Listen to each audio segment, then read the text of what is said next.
nga ng kalupaan ang Bagyong Paulo at nag-downgrade o humina na nga ito bilang severe tropical storm.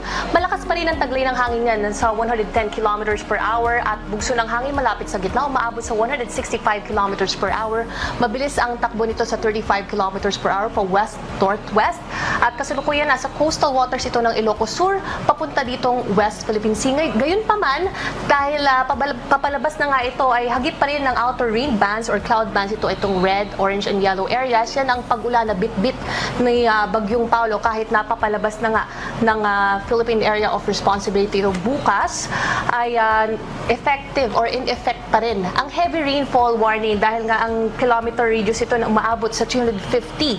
Kaya hagip pa rin ang outer cloud bands ito o rain bands ang malaking bahagi ng zone. Kaya sa punto ito, makakausap natin ang ating weather specialist ng Pag-asa, si Sir Alzar Aurelio, para talakayin natin kung uulan pa ba tonight kahit na papalayo na ang sentro ng bagyo sa malaking bahagi ng Luzon. Sir, itong red areas po niyan, anong ibig po sabihin nito? Opo, una sa lahat ay minaasahan pa rin tayong malalakas na pag-ulan kahit na itong sentro ng bagyo ay nasa West Philippine Sea dahil yung nabanggit, malawak ang bagyo, so nahagip pa rin itong northern and central Luzon.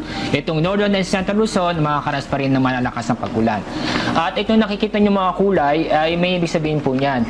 Ang kulay blue, ibig sabihin po niyan ay occasionally heavy rains. At yung ito namang kulay yellow ay heavy rains, orange, intense rains, at yung red, torrential rains.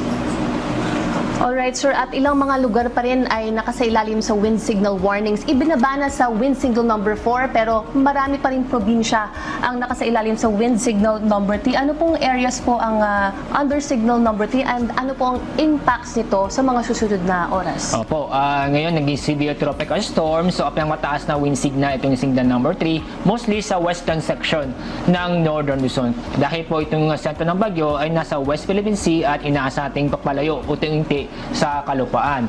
Ano pong inaasahan natin? Ang mga lugar sa ilalim ng signal number 3 at kasama na rin signal number 2. Makakaranas po ng masungit na panahon ng kung saan ay may malalakas na pag-ulan at malalakas ang hangin. Samantala yung signal number 1 ay pamisa-misa may mga malalakas na pag-ulan at pagbukso ng malalakas na hangin. Nakasailalim pa rin sa storm surge ang ilang nating coastal waters. Sir, pwede po bang ma-explain kung anong areas affected ng storm surge alert natin at gaano kataas ang mga alon? Opo, dahil sa Bagyong Paulo ay minasang matataas na alon sa mga baybaying dagat o sa mga coastal areas sa Ilocos North o sa Ilocos provinces, kasama na rin itong Cagayan, Isabela at Aurora. Ang mataas ng alon ay mula 1 metro hanggang 3 metro. At nakasailalim pa rin sa gale warning ang ilang coastal waters natin. Sir, anong areas po yan? Well, mostly dito sa seaboard ng Northern Luzon dahil sa epekto ng Bagyong Paulo. At pag sinabi pong gale warning, ano po ba ang kaibahan nito sa storm surge? Sa storm, para sila ng source of bakit nakakaroon ng matataas ng alon itong bagyong si Paulo. Ang pakaiba lang yung location. Yung storm surge ay makikita natin taas ng alon doon lang sa malapit sa coastal area o sa bandang sa baybaying dagat. Ito namang gale warning, yung mapapansin, malawak ang sakop nito mula coastal areas beyond mga 100 kilometers beyond the coastal areas. Ayun yung sakop ng gale warning.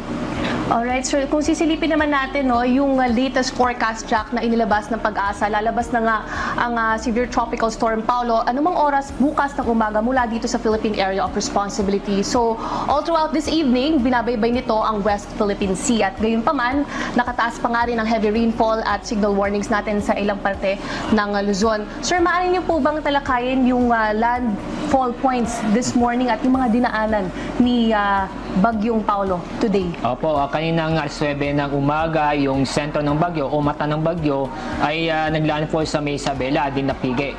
At binabay niya itong Northern Luzon at kaninang alas 3 ng hapon ay nag-exit sa landmass mismo sa Ilocos Sur. Ang kasalukuyan ay nasa West Philippine Sea ang sentro ng Bagyong Paulo.